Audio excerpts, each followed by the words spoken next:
Então, em primeiro lugar, vamos pensar numa pergunta que parece uma pergunta estranha, mas é de longe a pergunta mais importante. Por quê? Porque, obviamente, se num domingo à tarde eu tenho diante de mim esse imenso auditório, se num domingo à tarde eu tenho tanta gente que está aqui, é porque vocês estão dando uma resposta a essa pergunta. Vocês querem ser felizes. Vocês estão respondendo a uma questão importante sobre a realização da vida. Quanto mais consciente for essa resposta, quanto mais você tiver consciência do que você quer e do que você é, mais chance você vai conseguir de ser feliz. A pergunta que eu vou fazer, eu sei a resposta, porque eu estava ali atrás ouvindo essa maravilhosa rave aqui. A pergunta eu sei a resposta, porque nós estamos num clima de alegria, de entusiasmo. Entusiasmo é uma palavra linda, vem do grego cheio de Deus, entheos. Cheio de Deus, entusiasmo.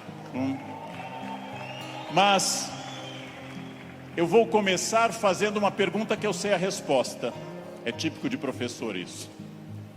Se eu pergunto aqui nesse ambiente entusiasmado, com 27 mil pessoas cheias de energia, se vocês são felizes, eu sei a resposta. Pergunta, nesse momento, quem nessa distinta plateia se considera uma pessoa feliz? Acaba de falir o laboratório do Prozac. Não haverá mais depressão no planeta Terra.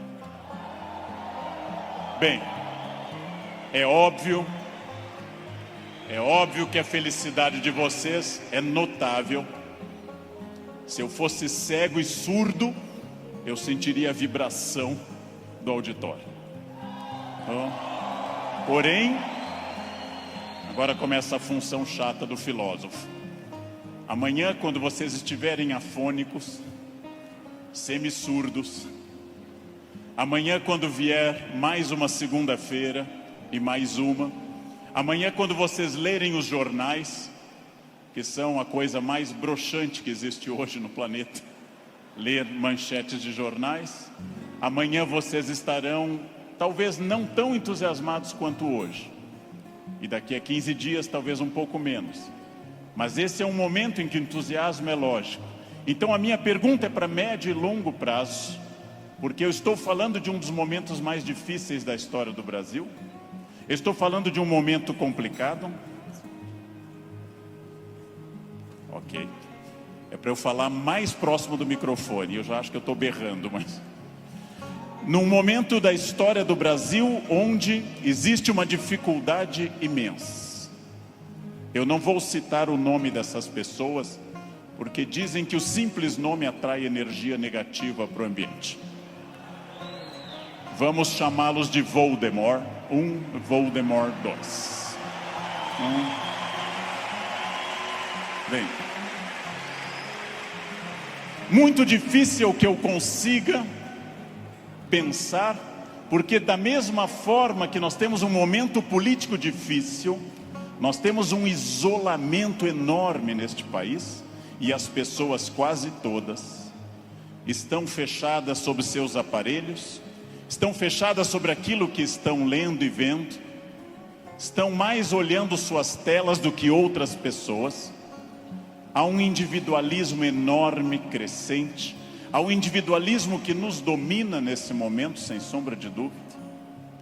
E eu vou traduzir esse individualismo nessa piada.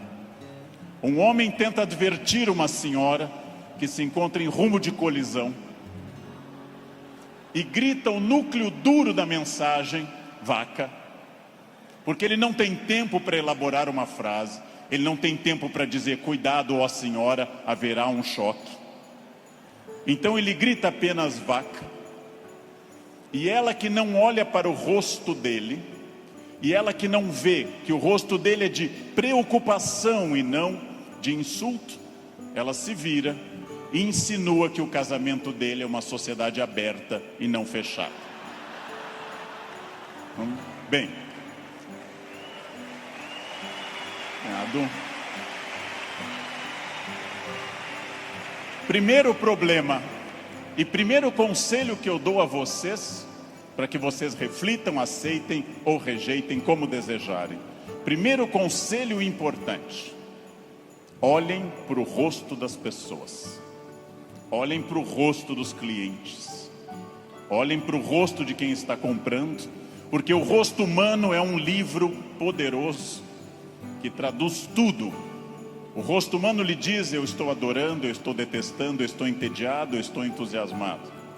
Comecem a olhar para o rosto, comecem a mandar menos emojis e emoticons pelo celular e comecem mais a olhar para o rosto humano, que traduz tudo que você precisa saber. Chego a sugerir ousadamente que vocês olhem para o rosto das pessoas da própria família, que conversem com maridos e mulheres. Olha a minha ousadia. Que olhem para essas pessoas, que vocês passem a avaliar valores, emoções, sentimentos, que vocês passem a pensar claramente em cada indivíduo único.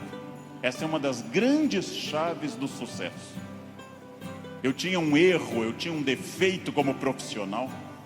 Há alguns anos eu entrava num grande evento como esse pensando o seguinte: acabei de chegar de Foz do Iguaçu, dei palestra lá, amanhã eu tenho que estar cedo em São Paulo, depois eu vou para a Bahia, depois eu tenho que voltar correndo da Bahia, porque eu tenho aula na terça-feira de manhã cedo em Campinas. E eu vivia no compromisso seguinte, eu vivia no momento seguinte. Isso é um defeito. Vivam no momento que vocês estão. Ao entrarem para conversar com alguém, ao tentar uma venda, ao ler um livro, ao namorar, ao conversar com seu filho, ao fazer qualquer coisa importante na sua vida, entre inteiramente naquilo. Não fique pensando o que vem depois. Faça daquela experiência única, e que a pessoa que está com você não entenda e não sinta, em hipótese alguma, que ela é um obstáculo ao seu horário, que ela é um obstáculo à sua realização. Entreguem-se a isso. Quais são os meus valores? De novo, parece uma pergunta estranha, mas é uma das perguntas mais importantes que nós temos. Qual é o seu valor?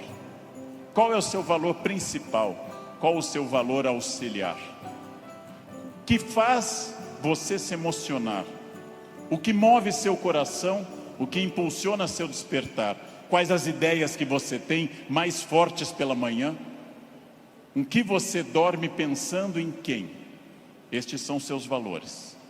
Decidiu que seus valores são família, dinheiro, um equilíbrio entre os dois? Decidiu que seus valores são viagens, família, dinheiro, um equilíbrio entre os três? Perfeito. Definido o valor, procure este valor obsessivamente, sem cessar em nenhum momento. Há mais de 40 anos, quando eu estava estudando línguas inclusive, eu ouvi várias pessoas dizendo sempre que era muito esforço. Quando eu fiz a faculdade, evitei excesso de festas, evitei maconha, o que num curso de humanas na USP é um isolamento muito grande, não pegava ninguém. Evitei coisas, foquei no que eu queria. Eu estou aqui para estudar. Eu estou aqui para estudar muito. Depois continuei estudando e fiz mestrado e doutorado, fui morar fora, aprendi línguas e sempre mirando no meu valor. Meu valor é ser um profissional de excelência. E não apenas de excelência média, de grande excelência. Então, eu mirei desde o início, gente.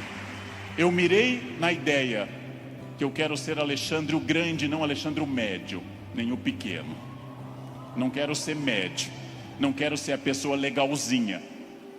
Por incrível que pareça, e até vaidoso que possa parecer a vocês, mas isso foi um lema de vida. Desde muito cedo eu disse: eu quero ser, se não o melhor, um dos melhores professores do Brasil. Um valor alto, vaidoso. Só que eu aprendi que mirando alto, às vezes a gente consegue um pouco menos, se você mirar baixo.